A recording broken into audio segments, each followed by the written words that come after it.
Hello there, welcome back.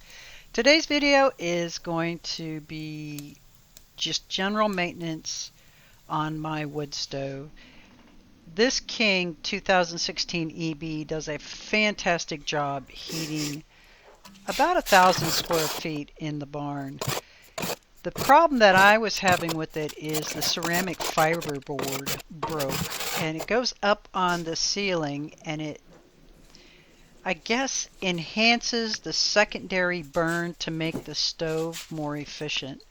Most modern wood stoves all have this ceramic fiberboard in there. This particular King model, they were out of them, but for the individual panels, because they sold them in a 2-pack, was like 40 something dollars each. I bought this one panel. I'm going to cut it myself, and it cost me 43 bucks for the whole thing. So I saved about half by cutting it myself. Now I saw a bunch of different ways to cut this online, but I found a brand new sharp blade in my razor knife, scoring it several times, and then just like drywall, it kind of breaks off. Now I did use the razor knife to kind of skim the edges to smooth it out. But all you need to cut this ceramic fiberboard is a razor knife. At least that was my experience. A lot of people are showing reciprocating saw, sawzall, a circular saw. And as you're seeing here in real time, it is just a matter of scoring it over and over and over to get down through those layers of the fiber. And then you get to my knife was not quite long enough to go through. I purchased a 3/4 inch fiberboard. So at the end, I just treated it like drywall and cleaned up the edges like you're seeing here, and it absolutely cut perfectly. Now I noticed an exponential difference while I was waiting for this to arrive in the efficiency of heating.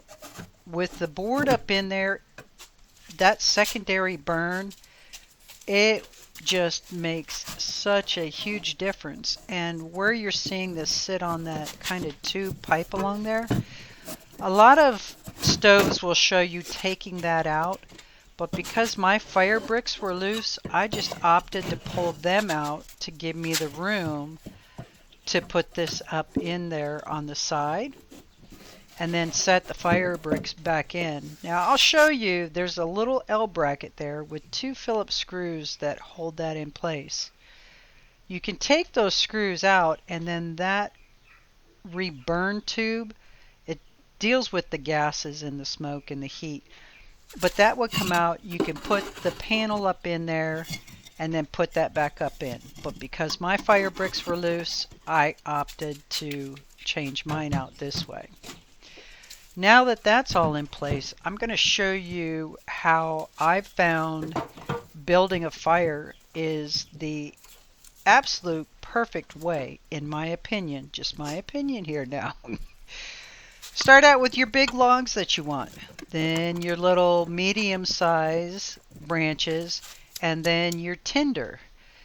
Now you're going to set the tinder on fire. They will heat up, they will burn your medium branches that you have cut. All of those hot embers will actually fall in between your 2 logs, and then your fire will be going.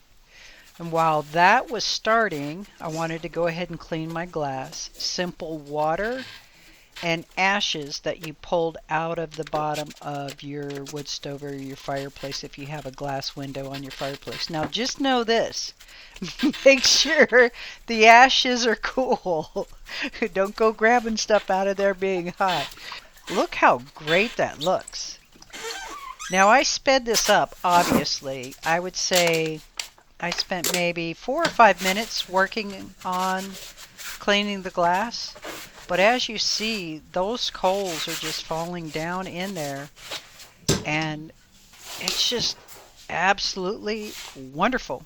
Alrighty then, you have an absolutely wonderful and blessed day, and I'll see you next time. Take care.